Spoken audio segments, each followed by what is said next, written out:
66 ans après l'ascension de la République démocratique du Congo à l'indépendance, la nation a commémoré ce 30 juin 2026, une date hautement symbolique de son histoire.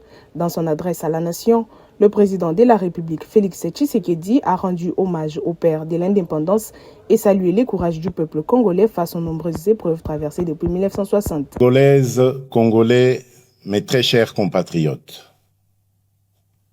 En ce jour solennel du 30 juin 2026, notre nation célèbre le 66e anniversaire de son accession à l'indépendance. 66 ans se sont écoulés depuis ce jour historique où le peuple congolais, après de longues années de domination coloniale, s'est levé dans sa dignité pour affirmer devant le monde son droit inaliénable à la liberté, à l'autodétermination et à la maîtrise de son destin. Le 30 juin n'est donc pas une simple date de notre calendrier républicain.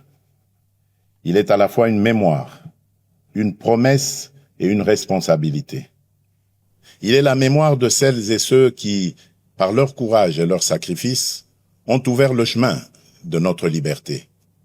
Pour eux, l'unité, la dignité et la souveraineté du peuple congolais avaient plus de valeur que leur propre vie.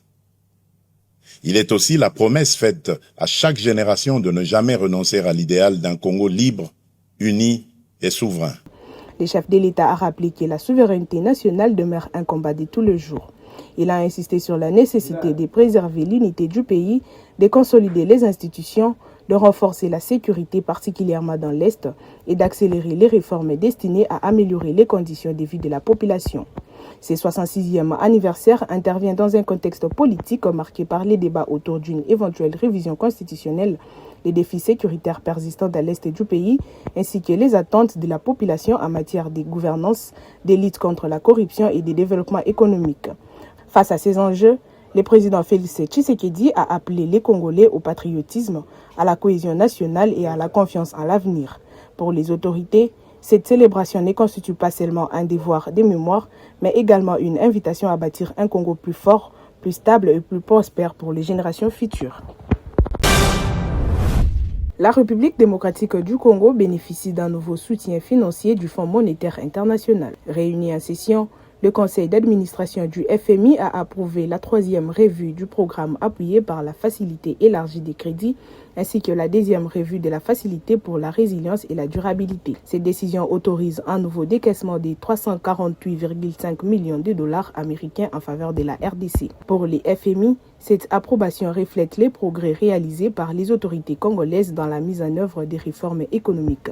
Malgré un contexte marqué par l'insécurité persistante dans l'Est du pays et les incertitudes de l'économie mondiale, l'institution constitue une amélioration des principaux indicateurs macroéconomiques, notamment les reculs de l'inflation, une meilleure gestion des finances publiques et une stabilité accrue du cadre économique. L'institution de Bretton Woods souligne toutefois que les efforts doivent se poursuivre. Elle encourage les gouvernements à renforcer la mobilisation des recettes internes, à améliorer davantage la gouvernance, à intensifier la lutte contre la corruption et les blanchiments des capitaux, tout en accélérant les réformes destinées à améliorer les climats des affaires. Ces nouveaux financements constituent un appui important pour la poursuite du programme économique de la RDC. Il traduit également la confiance renouvelée du FMI dans la capacité du pays à consolider sa stabilité macroéconomique, à renforcer sa résilience de son économie et à créer les conditions d'une croissance plus durable, inclusive et bénéfique pour la population. Face à la recrudescence de l'épidémie d'Ebola dans l'est de la République démocratique du Congo, les gouvernements renforcent les mesures de prévention. Le vice-premier ministre en charge de l'Intérieur et de la Sécurité, Jacquemain Chabani, a instruit le gouverneur des provinces de Kinshasa, de la Tchopo, du Haut-Ouélé et du Bas-Ouélé d'interdire tout attroupement des masses afin de limiter les risques de propagation du virus. Cette décision intervient alors que l'Ituri demeure l'épicentre de l'épidémie, avec des cas également signalés dans les provinces du Nord Kivu et Sud Kivu. Les autorités redoutent une extension de la maladie vers d'autres régions du pays en raison des déplacements des populations et des échanges entre les provinces. Le gouvernement appelle ainsi les autorités provinciales à veiller au strict respect de ces mesures sanitaires, tout en intensifiant les actions de sensibilisation, de surveillance épidémiologique et des ripostes sur les terrains. Les services de santé sont également mobilisés pour renforcer les dépistages, les suivis des contacts et la prise en charge rapide des cas suspects. À travers ces dispositions, les autorités espèrent freiner la propagation du virus et protéger les populations. Elles invitent les citoyens à respecter les consignes des services de santé, à signaler tout cas suspect et à adopter les gestes de prévention afin d'éviter une aggravation de la situation sanitaire.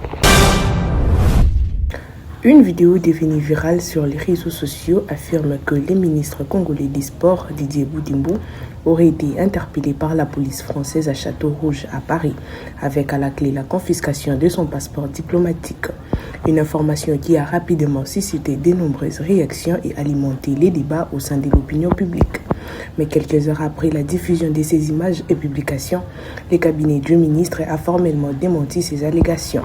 Dans une mise au point, il qualifie cette prétendue arrestation de fausses informations, affirmant que le ministre n'a fait l'objet d'aucune interpellation ni d'aucune mesure de la part des autorités françaises. À ce stade, aucune source officielle en France n'a confirmé les accusations relayées sur les réseaux sociaux. C'est affaire met une nouvelle fois en lumière la rapidité avec laquelle le contenu non vérifié peuvent se propager sur les plateformes numériques, brouillant parfois la frontière entre information et désinformation. Dans un contexte où les fausses nouvelles circulent de plus en plus vite, les spécialistes appellent à privilégier les sources officielles avant de relayer une information sensible. En entendant d'éventuels éléments nouveaux, la thèse de l'arrestation de Didier Boudimbo demeure donc démentie par son entourage et non corroborée par les autorités compétentes. Le gouvernement a adopté un projet de loi qui renforce les dispositifs nationaux de prévention et de répression de ces fléaux. Parmi les principales innovations figure l'obligation faite aux entreprises du secteur privé de mettre en place des mécanismes internes de prévention et de détection des actes de corruption. Concrètement, les entreprises devront se doter des politiques de conformité, des procédures de contrôle et des mécanismes de signalement afin de prévenir les pratiques illicites. Le texte interdit également les pratiques comptables opaques et introduit de nouveaux outils destinés à renforcer la transparence dans la gestion des affaires. Il prévoit en outre une coopération internationale accrue ainsi que des mécanismes de recouvrement des avoirs issus de la corruption. À travers cette réforme, les autorités congolaises entendent rapprocher les cadres juridiques nationaux de standards internationaux en matière de bonne gouvernance. L'objectif est de renforcer la confiance des investisseurs, d'améliorer les climats des affaires et de protéger plus efficacement les ressources publiques contre les détournements. Ce projet de loi s'inscrit dans la stratégie plus large engagée par les gouvernements pour promouvoir l'intégrité dans la gestion publique et privée.